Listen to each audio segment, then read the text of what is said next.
Récupérez un vieux touret de câble pour ajouter cette touche unique à votre jardin. Le touret de câble étant moisi, je l'ai juste rincé au jet haute pression pour enlever la crasse. J'ai ensuite décidé de nettoyer davantage la zone en passant le jet haute pression sur la clôture du jardin pour créer le décor parfait pour ma nouvelle idée. Une fois que le touret de câble était complètement sec, j'ai poncé le dessus avec un papier de verre à gros grains pour enlever les taches restantes. J'ai ensuite traité le touret avec un produit de protection contre les intempéries à base d'eau, transparent, qui n'a pas modifié la teinte du bois. J'ai appliqué le produit au pinceau, puis je l'ai laissé sécher. Un vieux portail a été installé derrière le touret de câble. J'y ai accroché en haut du portail une tête de râteau en métal, des outils de jardin rouillés, des boules décoratives et un petit panneau d'herbe, car leur éventuelle détérioration ne me gêne pas. J'ai fixé une vieille tête de râteau sur le côté du touret avec un collier, puis passé de la ficelle dans des petits outils de jardin pour les accrocher au râteau et mieux les protéger des intempéries. J'ai pris quelques herbes à l'étroit dans leur pot, puis transplanté quelques-unes dans des pots en terre cuite. La taille de la table faite avec le touret était idéale pour cette tâche et facile à nettoyer grâce à la protection sur le bois. J'ai ensuite placé un pot surdimensionné à côté du touret et je l'ai rempli avec un bac de terre que j'ai recouvert d'une planche ronde en bois. Une collection de pots en terre cuite a été disposée le long du bas du touret, servant d'étagère couverte. Ensuite, la plate-bande près du touret nécessitait un peu de travail.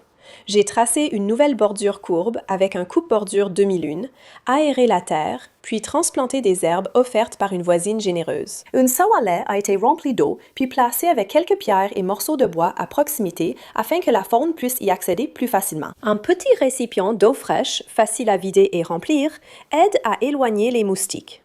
J'ai aussi le plus charmant banc de rempotage du pays, fabriqué avec un touret à câble. Un thème d'herbes aromatiques apporte charme et fantaisie à ce coin de jardin, tout en offrant une table pratique pour poser des objets.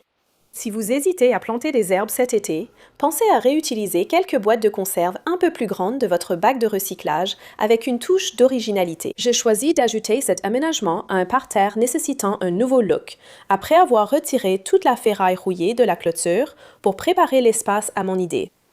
C'est une bonne idée de choisir un endroit légèrement ombragé afin que les boîtes ne sèchent pas trop vite. Chaque boîte de conserve issue de café aux étiquettes colorées assorties à mes fleurs et à mon châssis froid dans mon parterre, j'ai décidé de garder les étiquettes telles quelles pour un vrai style récup. Toutes les boîtes de conserve sont à l'envers.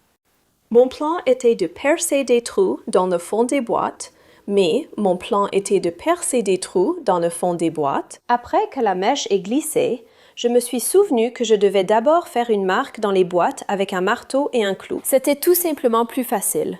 Alors, j'ai percé des trous dans le fond des boîtes avec un clou assez épais et un marteau. J'ai ensuite posé l'arrière de chaque boîte sur une chute de bois, puis j'ai enfoncé un clou pour faire un trou qui me servira à suspendre les boîtes. J'ai ramassé des pierres dans mon jardin et les ai versées dans les boîtes pour recouvrir le fond, ce qui facilitera le drainage. Pour préparer les herbes, je coupe l'étiquette de la plante du pot biodégradable, puis j'enlève le fond du pot tout en desserrant un peu les racines. Je prends du terreau adapté à la plantation en pot, puis je remplis le fond de chaque boîte avec de la terre. Maintenant, j'éserre la plante et j'ajoute du terreau pour combler les bords, en prenant soin de laisser un peu d'espace pour l'arrosage. Je rassemble toutes les boîtes d'herbes près de la clôture, puis j'insère une vis dans le trou à l'arrière depuis l'intérieur de la boîte. J'utilise une perceuse pour la fixer, tout en maintenant la boîte contre la clôture. J'accroche chaque boîte en alternant taille et couleur pour un agencement réfléchi.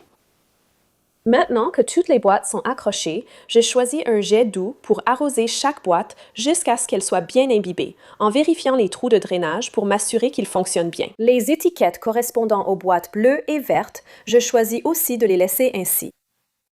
Pour personnaliser l'espace, je décore un petit panneau de jardin au pochoir pour donner du caractère à l'espace. Je prends un pochoir d'herbe de Funky Junk's Old Sign Stencils que je place sur une pièce de bois récupérée, puis je peins le motif au pochoir avec la teinte Coal Black de Fusion. Une ficelle fine est découpée et enroulée de chaque côté du panneau pour une touche rustique supplémentaire. Et le résultat final est un mur de jardin d'herbe vraiment adorable, qui sent aussi bon qu'il est joyeux à regarder. J'adore la danse des couleurs vives des étiquettes des boîtes. C'est inattendu tout en ajoutant beaucoup d'intérêt à ce petit coin de jardin. Vous allez vouloir chercher une ancienne fenêtre quand vous verrez à quel point cette idée de jardin est charmante et pratique. En allant à mon abri de jardin, je sélectionne 8 longues planches de cèdre dépassant la largeur et la profondeur de la fenêtre. Je place 4 planches autour de la fenêtre pour définir la taille finale de la boîte à construire. Je mesure la largeur de la fenêtre de gauche à droite et la profondeur de l'avant vers l'arrière selon l'angle choisi. Comme mes planches sont plus petites, j'en empile 2 pour chacun des 4 côtés. Je coupe 4 longues planches pour la largeur et 4 courtes pour la profondeur. Pour fixer les planches aux planches de support, j'empile 2 planches, puis je place une planche de support en dessous à gauche et à droite, puis je fixe avec des vis. Maintenant que la boîte est construite, je la place à l'endroit souhaité dans le parterre de fleurs. Je prends 2 vieilles charnières de portail robustes et je les positionne sur le cadre de la fenêtre, le long du haut à l'arrière. Puis, je préperce chaque trou de charnière avant de fixer avec des vis. Je place la fenêtre sur la boîte, puis, avec la planche pour la maintenir, je fixe les charnières à la clôture avec des vis. Et il me reste un châssis super cool et utile qui est aussi belle qu'efficace. Ce sera l'endroit idéal pour protéger et aider quelques plantes fragiles à prendre de l'avance. Grâce à un crochet et une chaîne, je peux maintenir la fenêtre à la hauteur voulue. Vous irez chez Home Depot pour une grande cage à tomates et chez Dollar Tree pour 3 paniers à plantes en fil de fer. En découvrant cette astuce d'été géniale, je prépare maintenant les 3 paniers en fil de fer pour qu'ils s'adaptent au fond et aux 2 anneaux supérieurs de la cage à tomates. Les fils tout en haut de la cage à tomates peuvent être coupés, mais je préfère quelque chose d'un peu plus décoratif. J'utilise une pince coupante autour de la base du fil supérieur, puis je plie doucement le fil vers le sol. Je déplace le fil plié à gauche, le glisse dans la section suivante de la cage, puis rentre l'extrémité pour la maintenir. Pour un effet fourni immédiat, j'utilise 3 paniers de fleurs suspendus sans leur crochet. Le panier de fleurs est placé dans un panier en fil de fer avec les clips attachés. Ensuite, je les positionne tous les deux sur un tabouret haut et mince. J'utilise un pot pour surélever le panier de fleurs jusqu'au 3e anneau. Puis, je fixe le panier à la cage avec des clips.